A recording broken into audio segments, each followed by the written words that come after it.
Yeah, Dow down 200. It is time to post. I guess it's been a few days since I posted. Went back to California and then went to Eastern Utah real quick. So still haven't caught up on everything, but things are really happening. Somebody sent me a link to a prophecy by Red Elk, and an Indian chief, or a Native American, and I listened to that, and everything, just about everything, was congruent with my belief system. So it's interesting to see. And I was reading a book on 2012 that David Wolf endorsed, and interesting to see that. It seems that still I think it's difficult for people. It seems to me difficult for people to integrate Christ and science. So the 2012 thing, I was reading it, and it's just like, okay, I don't know, when you put it all together, it's so clear and obvious. It's so clear and obvious to me that, I don't know, it's an exception. It's a real lonely path. I don't know. Maybe if I went out there with the Hopis and kind of sat there, but then, they're probably not using iPhones. The new iPhone 3GS, Job's liver transplant. I guess I didn't see him. I was trying to catch it, but CNBC kept delaying it. But anyway, just to get with everything. So yeah, down 200. Trilliums aren't working, of course. The economy continues to be horrible. So the debate on interest rates. But the big picture is the massive changes that are coming. So I'm going to dive into the science of the astronomical implications of 2012. Because then you get into mathematics and magnetic fields and alignments and all those kinds of things, and that's what fascinates me. What people pass off as religion is there's this thought that religion is the opiate of the masses. And Karl Marx, frankly, he's an idiot. I didn't have to read all Das Kapital to figure it. And Marx, for those that are really in the know, is financed by capitalists.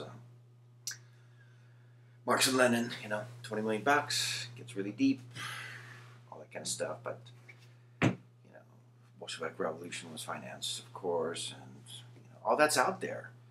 And I've known it for 25, 30 years. So, I appreciate all my viewers. There's just so much, there's so much diversity of opinion and thought. And I've spent my life trying to comprehend where people are coming from, or they're whatever religion or non-religion. And it's strange, but some of the most intelligent people that I'm coming across now, right there, that's going to offend some people. But, I talked to, Vision Victory, and he was an atheist a few years ago. Now he's his own kind of Christian in his own way. And then some of the guys that, showed up back at Harvard, people come from a lot of different disciplines. But the main emphasis that Man of Truth is about, it's truth, no matter what the source. And I understand the dogmatic approach. I was raised in it. I was raised, Matthew 5:48, be therefore perfect, even as I, or your Father in heaven is perfect. Okay, I knew that. I remember feeling guilty for having a freaking 3.3 or 3.4, anything besides a 4.0. I remember all that stuff. So I understand the dogmatic side. I've been to Israel. I've seen the Orthodox Jews. I've seen the elevator stop on every level on a Saturday on the Mount of Olives because, they can't push the button. So, every religion has their things and their dogmatic things. And then people that have been great in sports, whether you've lifted on a Friday night instead of going out to dinner, and you've disciplined yourself to be good at bench press or good at shot put or good at running or good at swimming or good at whatever, you understand that discipline in a lot of different areas can lead to freedom. But there's also this letter of the law thing, and a lot of people get into the letter of the law. I guess I know this is a stream of consciousness, but I know a lot of people are waiting for a video, and I appreciate all the people that communicate. And thanks for all the messages and everything.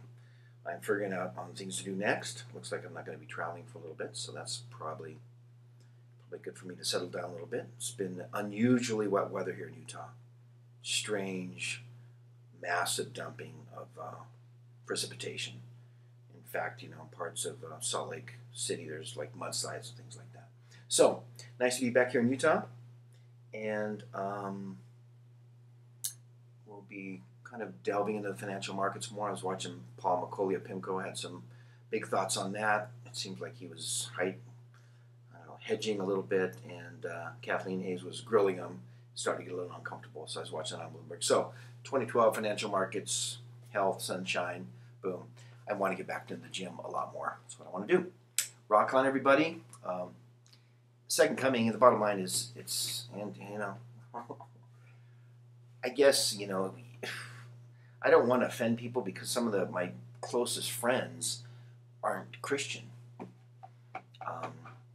And then people that has so many different connotations and it brings to mind so many different thoughts when people say they're Christian. Christ was about reality and science, and he was a man of truth. And so the thing with Jesus Christ, when he performed miracles, they're actually, to those that were really to know, whether they're shamans, chiefs, Orthodox Jews, or whatever you want to classify a person as, really, the labels really don't matter. Even the labels for God, I got to get God's this way. It's got to be, Yahweh without the vowels, a bunch of different things. God's going to exist no matter what we call him. And his son is going to come down, and we're going to have 1,000 years of peace no matter what. 2012 is going to be a big transition time. So I'm going to study the scientific side because it is a big deal, and it fits a time frame from everything. The financial markets, to me, it's like looking at a chessboard. And, let's say there's white and black, and white's lost the queen and the bishops and the horses, and it's got 3 pawns out there. And black has everything, okay? It's black. The black forces are going to decimate the forces of light for now. It's going to be game over, and we're going to start a new game. And so it's just looking at the chessboard, and you see the chessboard. I got to play chess yesterday, which was great. You look at the chessboard, and it's just obvious if you understand chess. And I'm not a grandmaster, and it can take years to understand chess at that level, but I understand chess enough to, realize that little basic simplified illustration I just gave. So once again, I'll be streaming about different things because you have no chance of understanding this, in my opinion, unless you completely rely on intuition, which a lot of people won't do. So intuition is great, but I just have to be widely read. That's my interest level, is to read widely from all kinds of different disciplines. 7:47, time to end this video. Take care, everybody. Thanks for watching. I'll continue streaming. Obviously, lots going on. A lot more will go.